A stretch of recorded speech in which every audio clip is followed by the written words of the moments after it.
Whenever people fail to achieve their goals 99.9% of the time, you ask them why, they'll tell you it's because of a lack of resources. That's what all these things are. I didn't have the support, right? I didn't have the money, we didn't have the time, we didn't have this, we didn't have that. There's a resource that people believe is missing. And that resource belief structure then keeps people from ever being able to really lead. Because what leaders do is they find a way to maximize whatever resources they have, as little as they may be, and they don't believe in limited resources. I'll give you an example. Let's take a business example to start with. In 1974, a guy named Sam Walton had built his little company up. He came up with an idea. He started with $20,000 in, I think, 1962, if I remember right. But by 1974, within 12 years, he had 78 stores. And you know how he did it? In the middle of the night, he'd drive across border and he'd go and study other people's stores. He'd buy everything the cheapest he could in the middle of the night. He'd go to other people's stores. Whatever was working, he figured out. Success leaves clues. He came back and did it in his store. Whatever was working in any store, in any competitor, anywhere he could do it, he did it. So he figured out how to maximize the little resources he had, his 20,000, built 78 stores, and if you read any of the people following him, the company had gone public in that year, they were all saying, this is it. He's maximized his resources. I mean, he only has so much money, there's only so many cities that are gonna appeal to this discounting mentality, right? This is it, this is all he can do.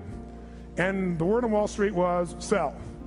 Now what's interesting is, at that time, you look at Sears and Kmart, and they were gargantuan companies, weren't they? 20, 30, 40, 50 times, 100 times his size or more, probably. And at that time, they were the leaders, and they knew what's gonna happen. But did things change, yes or no? Did he suddenly get mass amounts of capital? No. Here's what they didn't understand. Sam Walton now, or the Walton organization, Walmart, is the most successful retailing operation on earth. And when you talk about Bill Gates being the richest man in the world, that's only true because Sam's fortune is divided up amongst a bunch of different family members. You put them together, they dwarf Bill Gates. Sam Walton did this. How did he do it? What people underestimated is that this guy could go to 4,400 stores, do 250 billion. Where's Kmart today? And they've been shrinking, all of them have been shrinking, and he's the dominant force on earth. Here's the thing he understood. Resources are interesting, but the ultimate resources are the feelings of emotion that make you resourceful. Think of it this way. Resourcefulness is the ultimate resource. What do I mean? What are the emotions that make all this possible? What's the fuel that takes an idea from being in your head where you intellectually know what to do? How many have had an idea, for example, was a great idea, you're excited about it, and then you didn't do anything. One day, there you saw it on the shelf, you saw it somewhere else, someone stole your idea. How many have had this happen? Say I. The only difference between you and that person was not that they had more resources, they were more resourceful.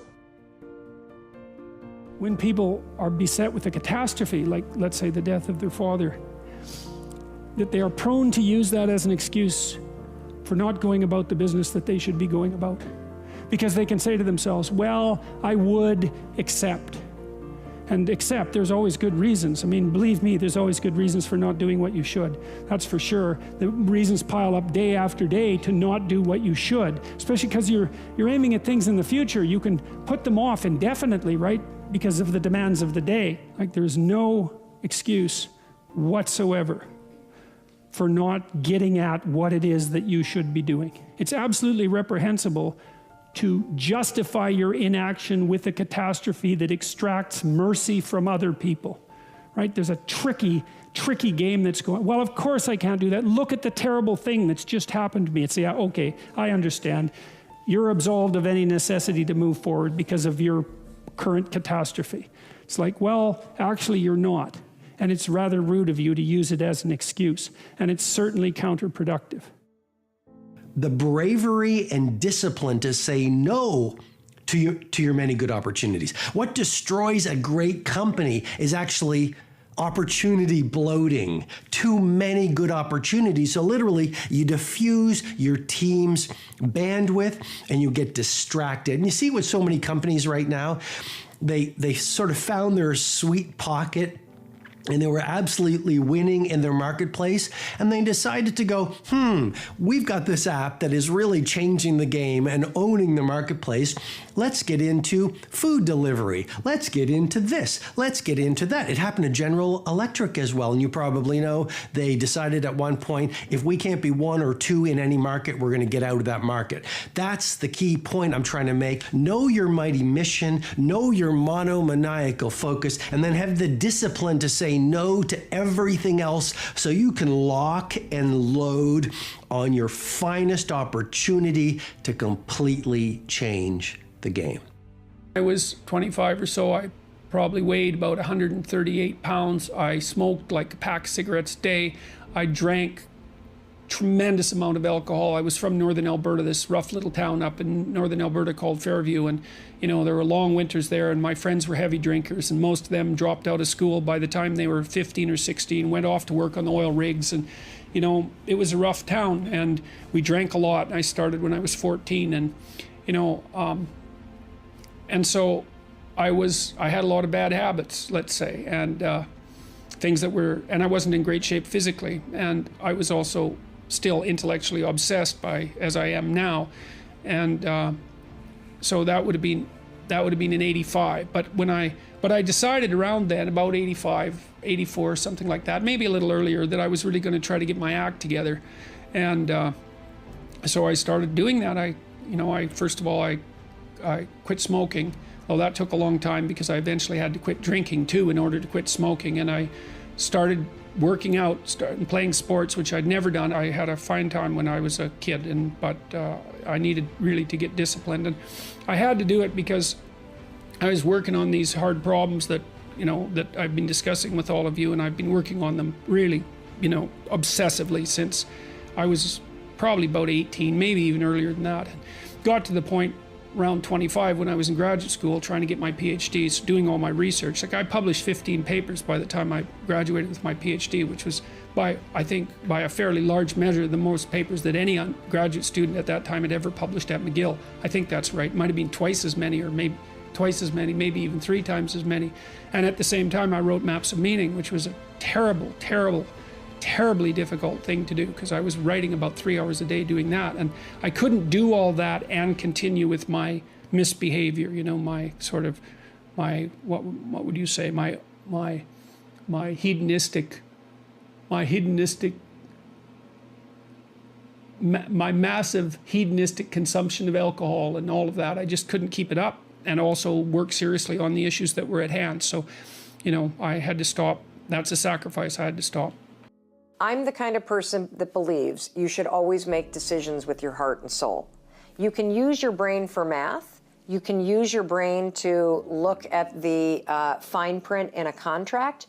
But when it comes to the actual feel of the decision, you always want to go inward and check it against your heart and soul. How do you do that? Here's the simple test. Does the decision that you're about to make expand you, expand your future, or expand the possibilities of your life? If the answer is yes, then the decision is yes, no matter how terrifying it is. If you conversely look at the choice that you have to make, and the decision will shrink you, will silence you, will inhibit you in some way, then the answer is no. No matter how easy the decision is, no matter how safe the decision is, the answer is no. Now, one of the things I want to point out, that when you start to use this, does it expand or does it shrink me? Does it open possibilities or does it keep things closed? Does it raise my voice or does it silence me, right? Is that there's always a short-term and a long-term impact to the decision. The short-term impact to making an expansive decision, a decision that's based in your heart and your soul, sometimes it's terrifying, because sometimes it means moving, or it means changing a job, or changing a relationship, or having a difficult conversation, or starting something new. And those sorts of things are always uncomfortable. So brace for impact, put the force fields up, but make the decision anyway.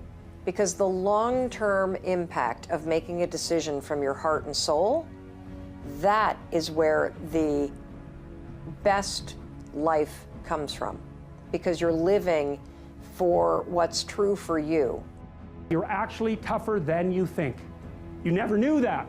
and maybe you didn't want to take on the responsibility because, you know, people play a role in their own demise, so to speak. When you had opportunity to go out and explore or withdraw because you were afraid, you chose to withdraw because you were afraid.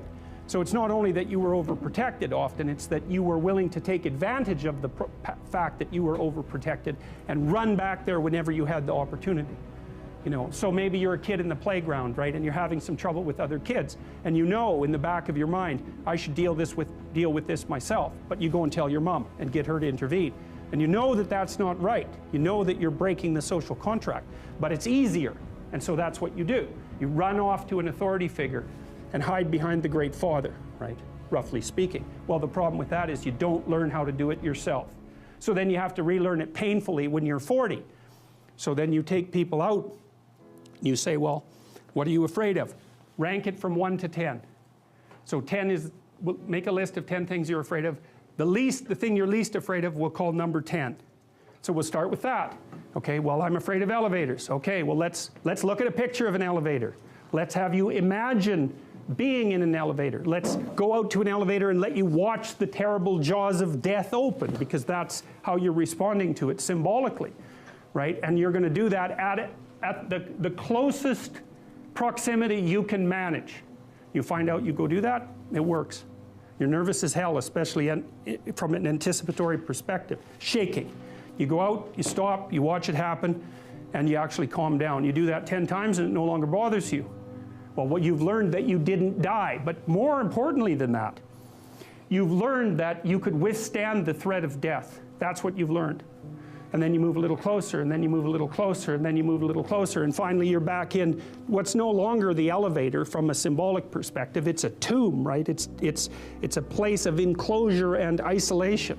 And you learn, turns out I can withstand that. And then you're much more together, much more confident. And that's often one of the things that often happens in situations like that. I've seen this multiple times, is that if you run someone through an exposure training process like that and toughen them up, they'll often start standing up to people around them in a way they never did before. Michael Gerber, the guy that wrote the E-Myth, talks about why so many young businesses fail. And one of the things he says is most people are not really entrepreneurs, but they think that's what they should be. They think that's the sexy thing, that's the most attractive thing, that's the best answer. And what I say to you is, you gotta separate the vehicle from the outcome. What is it that's going to truly fulfill you? What is it that's going to give you that extraordinary life? What's going to make things magnificent on your terms, not somebody else's terms, not your father, your mother, your background? What is that really? Separate the vehicle, because there's many ways to get to that vehicle.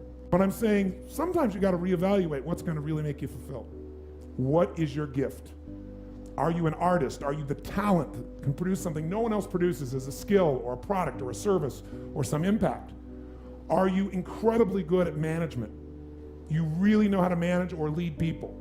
Are you an extraordinary entrepreneur that can take that gigantic gut load of risk and can create the vision and attract the talent that you need and the managers and leaders? You may have all three abilities, but which one really fulfills you the most is going to be the critical question. Because we tend to want to do them all, especially in a room like this, because you're all overachievers, right? Me too. And you say, well, I can do all these. Yes, you can, but what will it do to your quality of life? See, again, the secret's going to be this.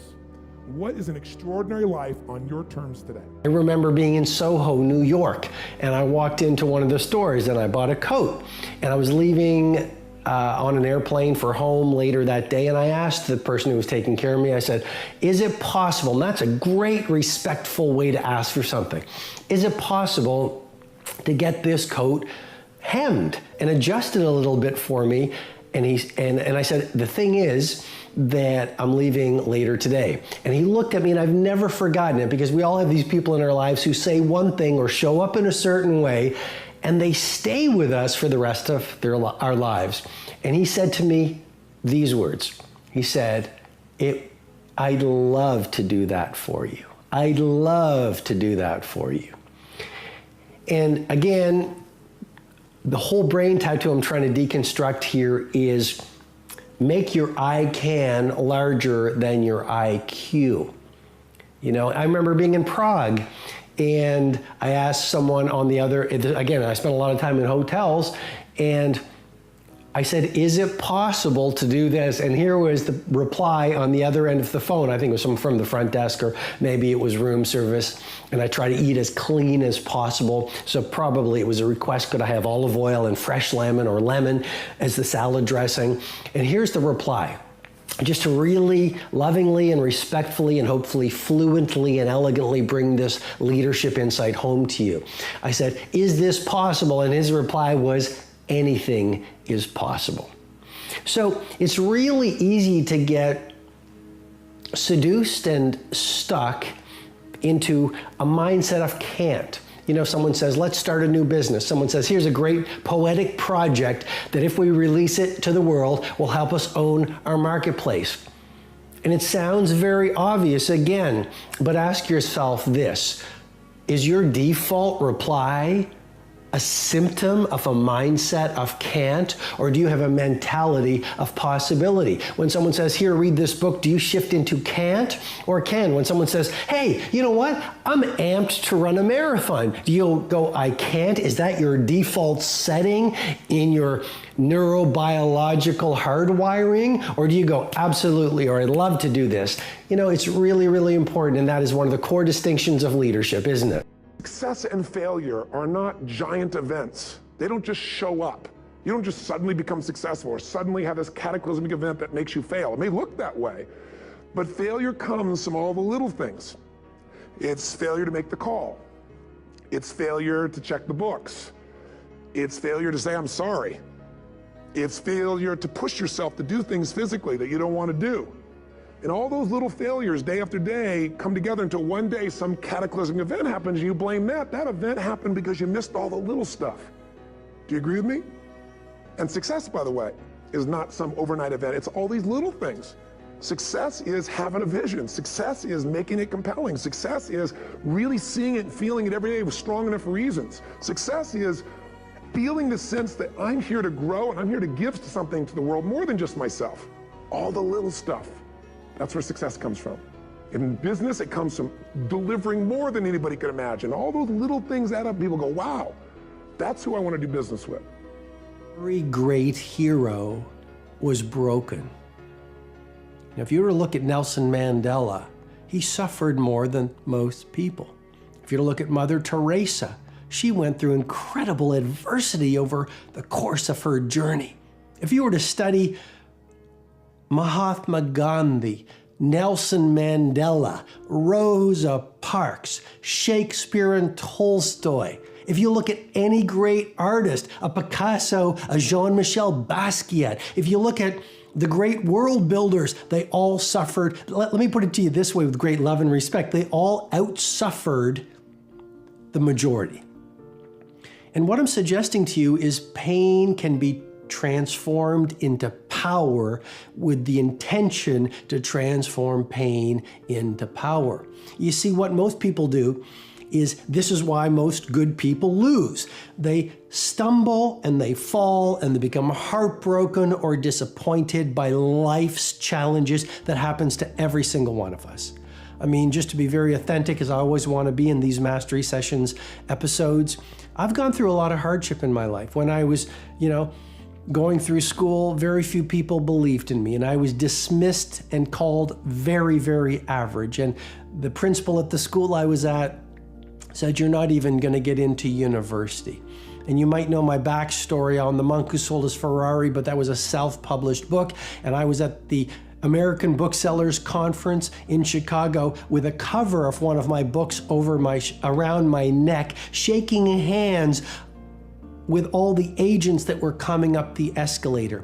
And when I was a self-published author, I used to go into bookstores and say, would you take 3 copies of my book? I'll sign them. Could you put it on the shelf? And I was treated rudely, and I was laughed at, and I was on radio shows, and I was ridiculed. And then I've gone through a lot of personal pain in my own life. And I've been on the top of the mountain of victory, and I must tell you, I have walked the lonely path in the darkness, in the valley of darkness. But Rumi, the great philosopher, said it so beautifully. He said, allow your heart to be broken over and over and over until it opens. And what I'm suggesting to you is really to dial into this insight. All great heroes have been broken. But rather than blaming 27 years in imprisonment in the case of Nelson Mandela, rather than blaming his naysayers and his detractors in the case of Mahatma Gandhi, rather than saying life is hard, why isn't greatness easy in the case of a Mother Teresa or Martin Luther King Jr., rather than saying, why did this happen to me in the case of Rosa Parks, who refused to give up her seat to someone on a bus because she was being treated like a second-class citizen because of the color of her skin. These great ones all had one thing in common. They leveraged their pain into power. They turned their tragedies into victories. If you concentrate solely on your career, you can get a long way in your career. And I would say that that's a strategy that a minority of men preferentially do. That's all they do. They work like 70, 80 hours a week. They go flat out on their career. They're staking everything on the small probability of exceptional status in a narrow domain. But it's hard on them. They don't have a life. It's very difficult for them to have a family. They don't know how to take any leisure activity, like they get very one-dimensional. Now, it may be that that unidimensionality is the price you have to pay to be exceptional at one thing, right? Because if you're going to be something like a genius-level mathematician, and you want to do that for, or a scientist, say, it's like you're in your lab all the time, you're working 70 hours a week or 80 hours a week, you're smart, you're dedicated, you're unidimensional, and that's how you get to beat all the other people who are doing that. It's the only way. But the problem is you don't get a life. Now, if you love being a scientist and you have that kind of focus of mind, well, first of all, you're a rare person, and second, you're going to pay for it. But fine, more power to you. But it's a risky business to do that. You sacrifice a lot for it. You know, and I would say most often, if you're speaking about having a healthy life, that isn't what you do. You spread yourself out more. So, you know, you have a family, you have some things that you do outside of work that are meaningful to you and useful. You have a network of friends. Well, those 3 things alone, or 4 things alone, are plenty to keep you well oriented. And then if one of those things collapses, you know, everything doesn't go. Now, the price you pay for that is the more you strive to optimize that balance, the less likely you are to be fantastically successful at any single one of them. But you might have a very, you know, if you consider your life as a whole, that might be a winning strategy. Leverage is critical. You know how I get so much done? Because I don't just get it done. I know the outcome, I know the purpose, and I look for leverage. Leverage is different than delegation. What's the problem with delegation? Delegation is you have all that needs to be done, so you give it to someone else, and you tell them what needs to be done, and when they don't do it, you're pissed off. Leverage says, I can move the biggest boulder in the world with a little bit of effort if I get something I can do it with, and I'm still part of it. So leverage is, if I'm going to leverage something here with Tom, I'm going to make sure Tom understands the what? The outcome. I want to make sure Tom understands the purpose, the why, and the action. But I might say to Tom, if you can get this done without this action or better action, go for it, baby. And I want to talk to you on this date, and we got a promise, and we're going to check in before it's needed. So there's no surprises. And if you're having problems, Tom, come back to me because we're partners on this. That I call leverage. And you know what I do when I have no time? There is time. I just got to leverage it. I'm saying, I have no one to leverage it to. You know, Shane over here, right? I got all the stuff he wants to do, he can't leverage it. But Shane's answer was, hire somebody, then he thinks about what it's going to take and goes, $125,000, can't do that now. He's getting caught up in one way to get the outcome. Leverage. He goes through his list and goes, what if I got someone to do 20% of this stuff? I could spend 20 grand to get that much freedom, I could pay for it times 10. And if I'm really productive, my productivity should enhance the world, not only my clients and customers, but it should provide jobs for other people. And if there's anything you hate to do, it's because you're either ineffective at it or you don't think it's very important, but it is urgent. So you need to hire somebody for those things. And ideally, somebody who loves that job. You're never going to grow when your time is eaten up for activities that aren't that important. Activity without high levels of purpose is the drain of your fortune. Do it now. If you can't get it all now, do a part of it now. Leverage is power. It was the night before we were putting drywall in our house. We were redoing a house, and he had put in all the plastic piping, you know, and I was going to test the joints. They're supposed to be glued together with this pipe glue, right? And I told him I had to test the joints, and he said, well, you don't have to test my joints, they never leak. And I thought, yeah, that's okay. How about if I test them? So I went up on the 3rd floor and filled the pipes with water, capping them in the basement like you're supposed to. And like half an hour later, I had 2 inches of water in the basement. There were 30 leaking joints. And that was the night before the drywallers were supposed to show up. So he wasn't particularly competent. That's the point of that story. But even more so, he had put a bunch of the plastic pipe outside where the drywall would be, so it would have been sticking through the wall. So I spent a frenetic night, you know, sawing through plastic pipe and re-gluing joints so that the drywallers could come in. What's the point? If you're going to be a plumber, man, be a good plumber, because otherwise all you do is go out there and cause trouble. We don't need people to cause more trouble. We need people to solve problems. You know, and so you can be a tradesman, and you can make a lot of money as a tradesperson. It's a bloody, reliable, honorable, forthright, productive way of making a living. And there is a hell of a lot of difference between a working man who knows what he's doing and one who doesn't, both in terms of skill and ethics, right? And you work with someone who knows what they're doing, it's a bloody pleasure. They tell you what they're going to do, they tell you how much it will cost, they go and do it, it works, and you pay them. Perfect. Everyone's happy. And that's what happens when you have genuine hierarchies of competence. And so you listen to these panderers of egalitarianism and equity, and they fail to recognize completely that there are differences in rank between people. It's not such a terrible thing, man. Maybe you wouldn't be a great lawyer. Like, it's certainly possible. Most people aren't. But that doesn't mean there isn't something you could be great at. There's lots of hierarchies to attempt to climb, and if you fail in one, go try in another. But the point is, you're still trying to aim for the top. And what the hell are you going to do if you don't try to aim for the top? You know, flap about uselessly and whine about your life? It's not helpful. It'll just make you miserable. You're not reliable to anyone. You can't help out in a crisis. It's like, so you tell young people, and this is another message for conservatives, like, I don't care what you're going to do, but go out there and make something of yourself for God's sake. Be an honest person and work and get to the top of whatever it is that you want to get to the top of. You know, and stand up for yourself like a respectable human being, and be a bit of a light on the world instead of a blight. You know, and you can tell young people that, and they haven't been told that by anyone now. And so the young men are so hungry for that it's painful to watch. They're so relieved when someone finally comes up and says, hey, you know, you get your act together a bit, discipline yourself, see if you can learn to tell the truth, concentrate on something for a year or two, you could be a bloody world beater. They think, really?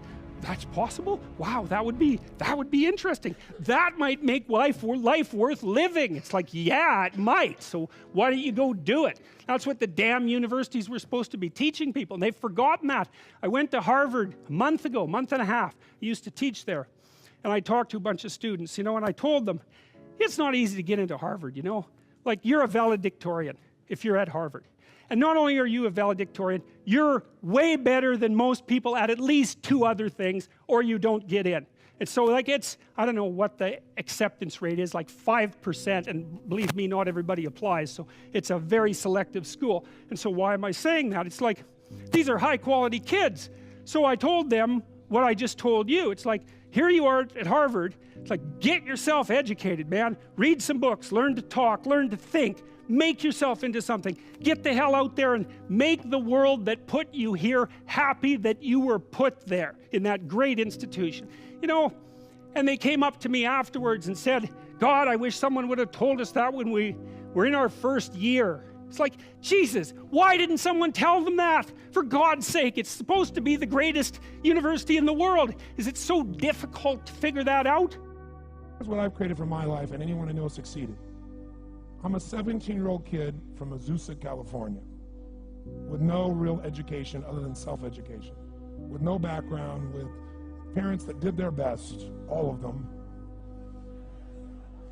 with no money, but I did one thing. I love people, And I had an enormous demand I made upon myself, and I sculpted my mind and my emotions to get me to do whatever it would take to achieve and to contribute.